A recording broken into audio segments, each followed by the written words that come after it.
반갑습니다. 예. 3월 교화단 주간법회 자비안에서 이타원 장적조 선생님을 주제로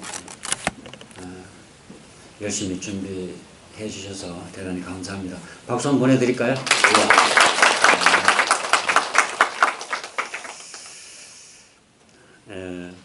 우리 주제 강연은 수타원 김영월 단장님께서 해주셨는데, 이타원 장적조 선생님은 이렇게 당시 그 여성 그 제자들 중에 대부분이 그렇기는 합니다. 대부분이 다 그렇게 자료가 많지는 않은데, 이타원 선생님에 대해서도 자료가 좀 많지는 않은데 여러 이렇게 자료들을 잘 이렇게 또 조사를 하셔서 저희들에게 소개해 주셔서 대단히 감사합니다. 수고 많으셨고요. 한 가지 그 장적조 종사님이라고 그러셨는데, 장적조 선생님은 대봉도이십니다. 그 알고 계시는 100주년 때 종사인 구인 선진, 일산부터 이제 구인 선생님들은 100주년 기념 대회를 통해서 다 종사로 서훈을 해드린 셈이고, 여성의 10대 제자들은 아직까지 이제 그 종사 서훈은 아니고 대봉도이십니다. 그리고 이제 그 자료가 많지 않기 때문에 정확한 것은 알 수 없지만, 장적조 선생님 이제 자녀 둘을 낳으시고, 물론 이제 한 아이는 일찍 이렇게 잃게 됐는데, 그러니까 집을 나가신 거죠.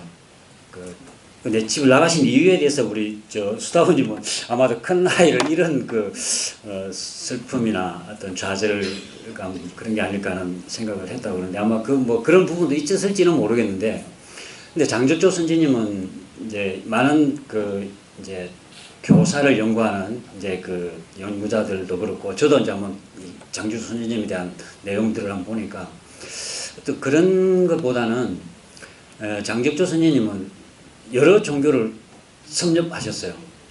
젊으실 때는 이제 기독교이셨고, 또 나중에는 정산교 쪽에도 몸을 담으셨고, 대종사님을 만난 이후로는 완전히 이제 원불교에 이렇게 빠졌다고 해야 될까요? 꽂혔다고 해야 될까요? 그렇게 되셨는데, 이제 그런 것을 보면서 굉장히 한 집에 뭐랄까요, 아녀자로서 집에만 있기는 너무 삶이 갑갑하고, 그리고 당신이 출가하기 전에는 굉장히 부유한 집안이었어요. 근데 결혼을 한 박씨 집안은 굉장히 가난한 집안이었어요. 가난한 집에서 그냥 살림만 다 평생 이제 남편 뒤치다거리나 하고 이러기에는 너무 본인이 갖고 있는 어떤 이상이라고 할까요? 근데 그것이 맞지 않나.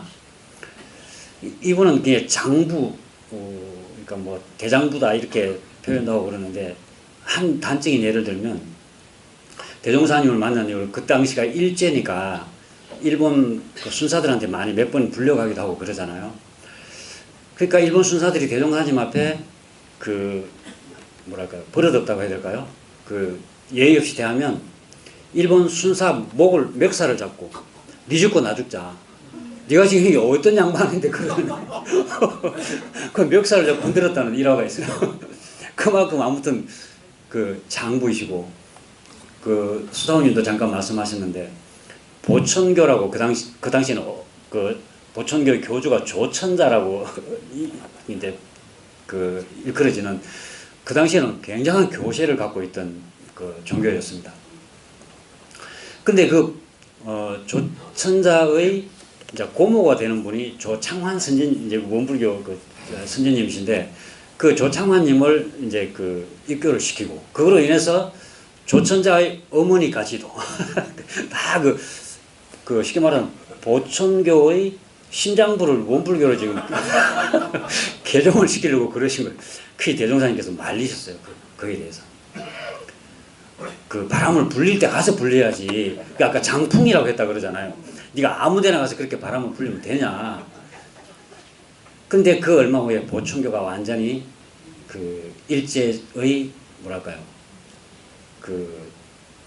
엄청난 비리, 부정 이런 걸로 인해 가지고 보충교가 완전히 그 핵심 저것들이 다 이렇게 경찰서로 잡혀가고 뭐 이렇게 되는 상황이 벌어지게 되는데, 어쨌든 그만큼 이 장적조 선생님은 굉장히 장부시고 아무튼 걸릴 게 없는 그런 어른이시라 한 집안에만 그렇게 아녀자로 있기는 너무 갑갑하셨지 않았을까, 그런 생각을 저는 해봤습니다.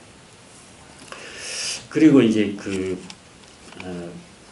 아무튼 이 장적조 선생님은 그러한 이제 그 성격에다가 그런 종교에 대한 관심을 많이 갖고, 참다운 그 사람의 그 살아가는 길이 뭘까 이런 관심을 많이 갖고 있다 보니까 기독교에서도 열심히 공부를 하시고, 또 이제 좀 아닌 것 같으니까 다른 종교를 찾아서 또 강정산 선생님의 가르침도 보고, 이렇게 계속 이제 그 뭐랄까요, 길을 찾아서 좀 이렇게 방황을 하던 그런 과정을 겪었던 것 같습니다.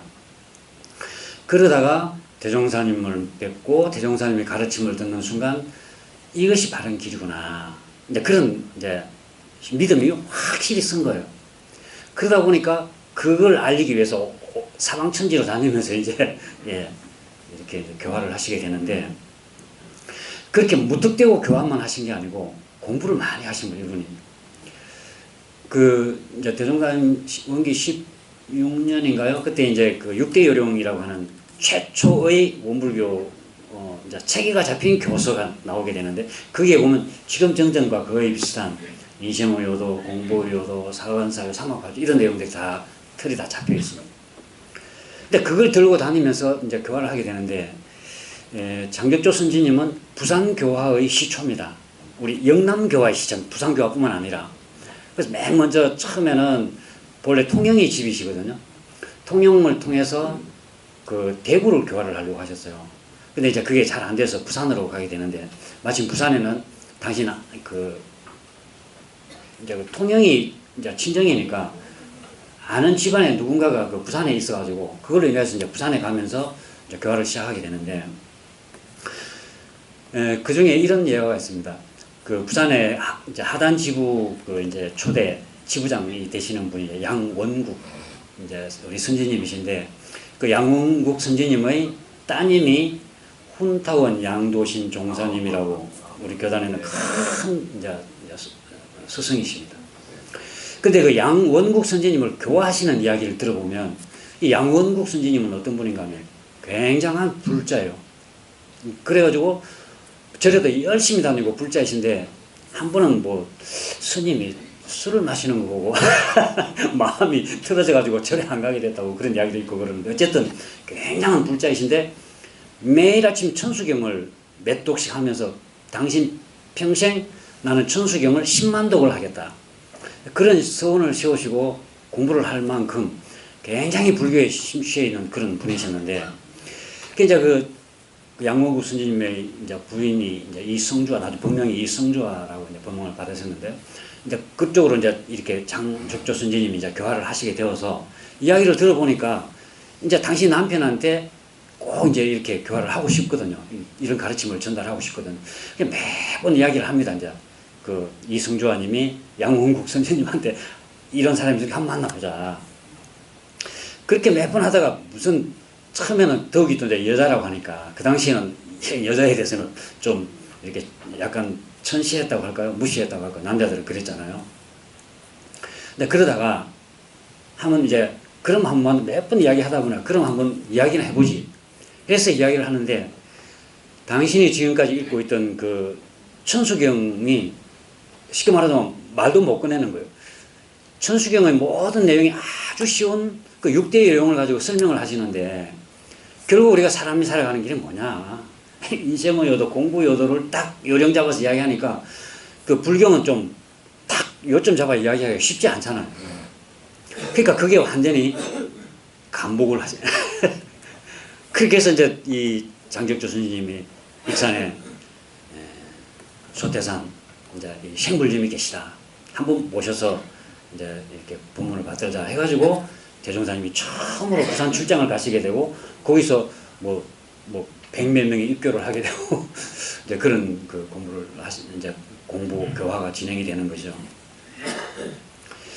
그 굉장히 그런 어떤 그 뭐랄까요 장부와 같은 그런 기질이 있는 반면에 또 굉장히 또 어떻게 보면 좀 경영이라고 해야 될까요?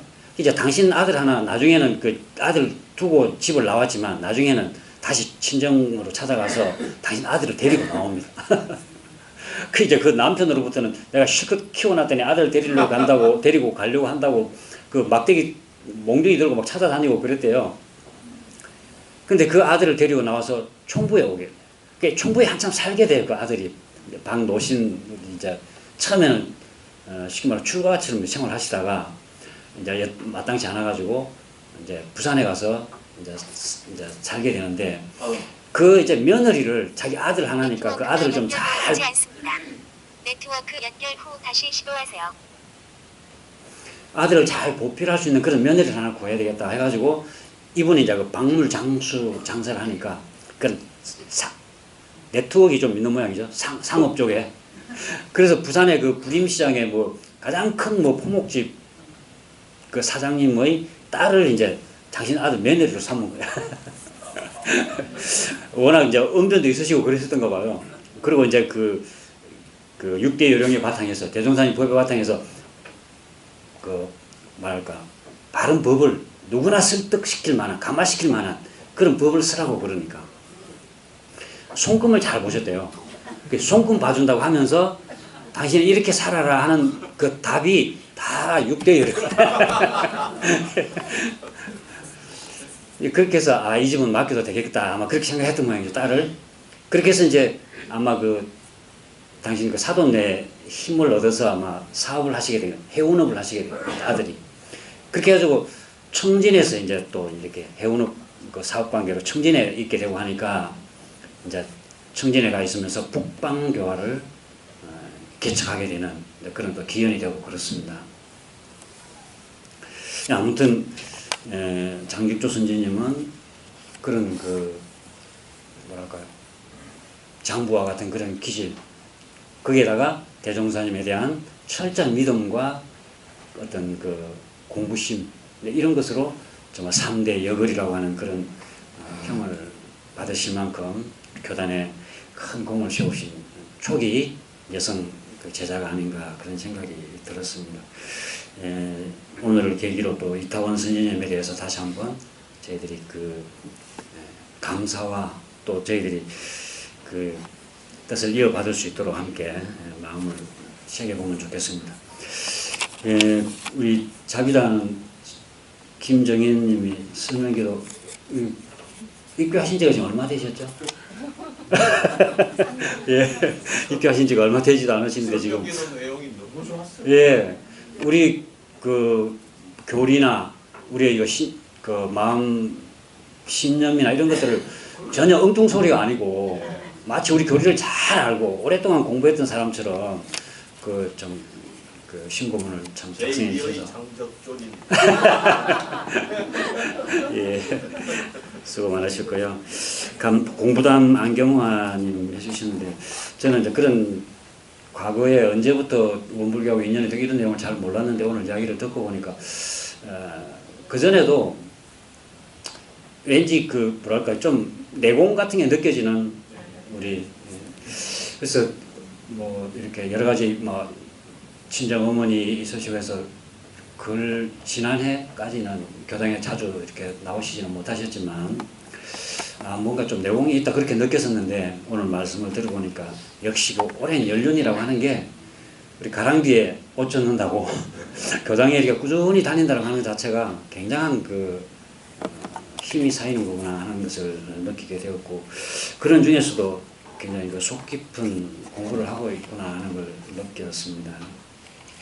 지난번에 한번 약간 고민이 있다고 그러셔서 무슨 고민이냐고 그랬더니 아들이 큰아들이죠? 아들, 딸. 지금 그 교회 다닌다는 아들이 네. 그래서 교회에 열심히 다니나 봐요. 처음에는 뭐 친구들하고 하니까 그냥 다녀봐라고 내뒀는데 지금은 아주 그 열심히 다니나 봐요. 고민이 뭐냐고 그랬더니 올 연초 우리 공부 표준 하나씩 뽑았죠. 근데 우리 안경화님은 연불 뭐죠?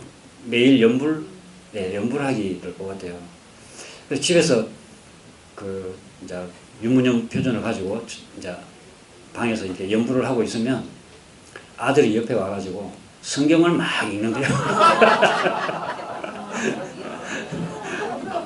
그래서 어떻게 해야 되느냐고 한번 두고 보자고 그랬는데 그 내용 속에도 생활 속에서도 공부심을 꾸준히 챙기고 열심히 공부하고 있구나 하는 생각이 들어서 오늘 공부담을 듣고 저희들에게도 분발하는 계기가 되는 것 같습니다. 뭐 자비단에 다른 분들도 많이 계실 텐데 아마 이 소중한 기회를 양보하신 걸 보면 아마 끝나고 종제가 있어서 양보하신 걸로 그렇게 알겠습니다. 다음 기회에는 모든 단원들이 다 함께 또 공부하신 이야기 함께 나눠주시기를 부탁드리면서 오늘 자비단 대단히 수고하셨습니다.